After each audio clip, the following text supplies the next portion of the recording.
હરિગુરુ સંતાવા તો પ્રેમ થયા હતી એ કરી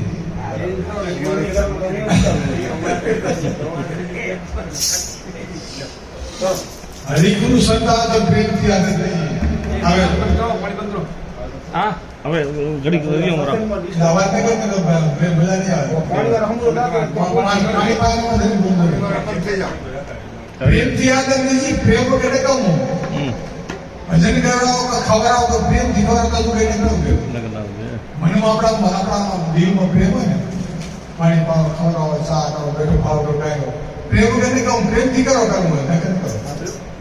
પ્રેમથી બરાબર રામ નામની જે એટલે કમાઈ ભવસાગર તરીકે રામ નામની કમાઈ એટલે રામ એટલે પરમાત્મા ચાર નામ આવે કેટલા ચાર एक दशक घर बोले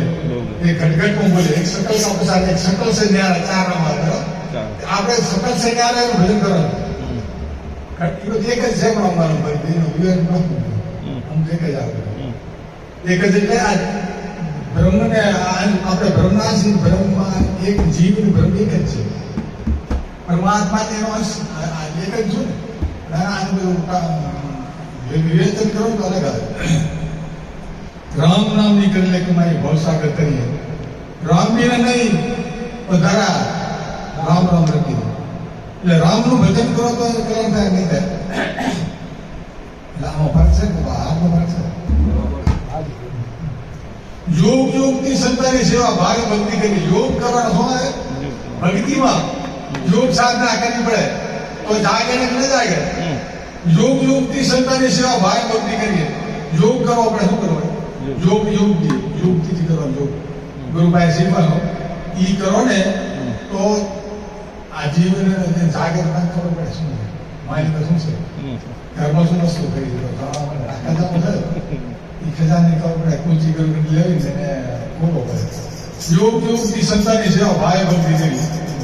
યમ નિયમ ધ્યાન સમાધિ એક જ આસન કરીએ યમ નિયમ આઠ યોગ આવે કેટલા આવે અષ્ટ યોગ 8 योग आए यम नियम ध्यान धारणा समाधि 8 लंगा ई करना पड़े तो ई सिद्ध થાય નહીં થાય ભક્તિ સિદ્ધ કરી શું રામદેવ આ સિદ્ધ કરવો પડે यम नियम નીતિ ધર્મ બધું આવી જાય यम नियम ધ્યાન સમાધિ એકાગ્રતા से કરીએ તો જ્ઞાન થાય નહીં થાય ઈંગલા ટીંગલા સુકમણા સાથે અપાન કુંભક કરીએ તમને આપણે ગરવા તમને આપણે બીજે ના બોલ ઈંગલા પિંગલા સુખમણા સાથે સાધુ અપાન કુંભક કરીએ એટલે શું રૂપો પર પ્રાણ ને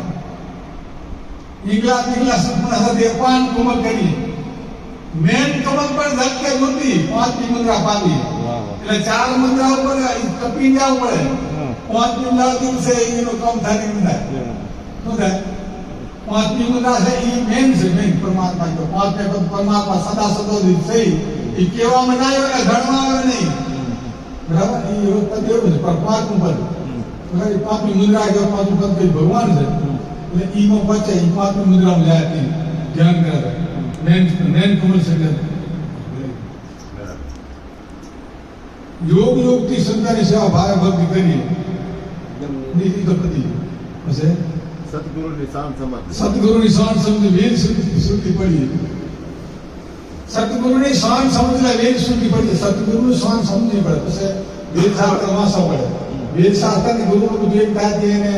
વિશ્વાસ આવે ગુરુ સમજાય વેદ શાસ્ત્ર પુરાવે કે હાચો ગુરુ છે કેવો છે એના પુરાવા શાસ્ત્ર આપે હાસો ગુરુ તો આપણે જાણવા મળે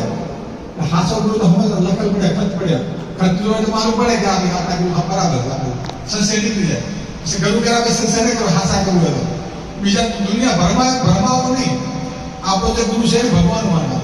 એનામાંથી વિશ્વાસ રાખો તો આપણું કામ થાય નહીં થાય મનો જ ન થાય વિશ્વાસ રાખો ગુરુમાં